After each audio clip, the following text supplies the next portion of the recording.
All right, guys, what's going on? Welcome in. So Rich Cimini of ESPN dropped an article where he hinted at the fact that the New York Jets could potentially explore the idea of trading down in the NFL draft.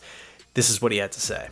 One school of thought making the rounds is Douglas could trade down, take Fuaga or Guyton in the middle of the first round and recoup a second-round pick. Currently, the Jets don't have a second-rounder, a big hole in their draft. It belongs to the Green Bay Packers from the Aaron Rodgers trade. The NFL draft is unpredictable. Nobody really knows how this thing is going to shake out, and that's kind of the fun in mock drafts, but, you know, there's always surprises every single year. In my opinion, Joe Douglas got too cute with the first round a year ago.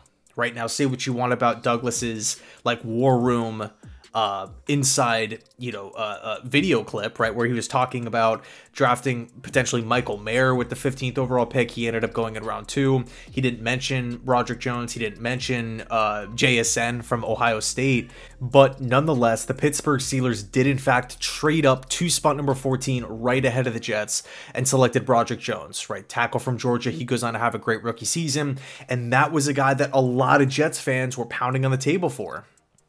You miss out on a Paris Johnson. You miss out on a Skoronski. You're looking at, Jones here as a potential starting option because of that trade back. Despite however Joe Douglas felt, he was off the board because of that trade down. So when it comes to 2024, everybody knows there's so much pressure on Saleh. There's so much pressure on Douglas, on Hackett. Everybody, really, it's a win now season with Aaron Rodgers coming back. And this is a team with, some really big question marks surrounding the entire offense, wide receiver, offensive line. It comes down to Joe Douglas nailing this pick, right? So I'm entering this draft with the mindset of team need, high floor. If there's a tackle on the board that I feel good about, who, somebody who can step in day one, be an upgrade, be a contributor, be a building block for the next 10 seasons, I'm selecting them. And I'm not going to try to get too cute about a potential trade down or trade up or, what have you. I think personally here, the way I'm leaning right now, stick at 10, select the best team need on the board, whether that's Fuaga, whether that's Fashanu if he falls. We'll see how it plays out, but that's my way of thinking. Now, I'm not saying that I'm entering the draft with blinders on, and I'm not going to pick up the phone at all, but I don't want to see a situation where the Jets try to manhandle the draft so much to where they drop down, I don't know, let's just say like 16, 17, 18, and now all of a sudden their guys are off the board that they initially wanted to take. And don't get me wrong, I love the idea of adding a second round pick, but we have to ask the question here, when we're talking about a potential trade down and we don't have a top 3, top 5 pick, who's going to want to trade up to spot number 10? You would assume that at least a couple quarterbacks are going to be off the board. A couple wide receivers are going to be off the board. Granted, we see trades pretty much every year, but who's going to want to come up to spot number 10 and is going to be willing to give up a second round pick in this year's draft class? It's a big assumption.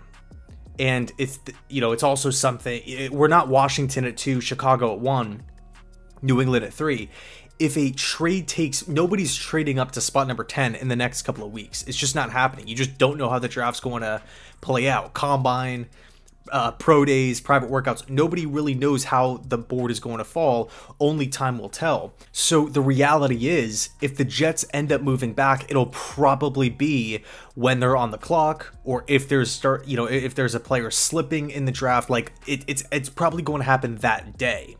So that's a big gamble.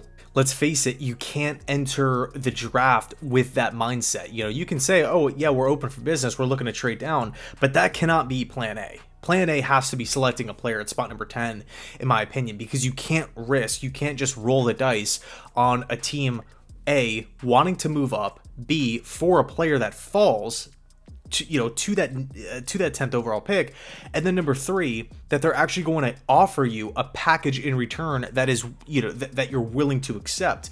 Again, we're talking about recouping a second round pick here. There's a chance that an available player, an available prospect falls to 10, and let's just say a team picking in that late teen area, early 20s, is like, yeah, we want to come up, but we're only going to give you a fourth and a future third.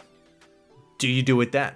Right? So that's kind of, it's a weird line. It's a weird way of thinking about it. But personally, if I'm Joe Douglas, I am creating that big board. I'm going through tons of different situations and I'm coming up with my exact list of player rankings and then comparing that to the team needs. And then from there, you make your decision at spot number 10.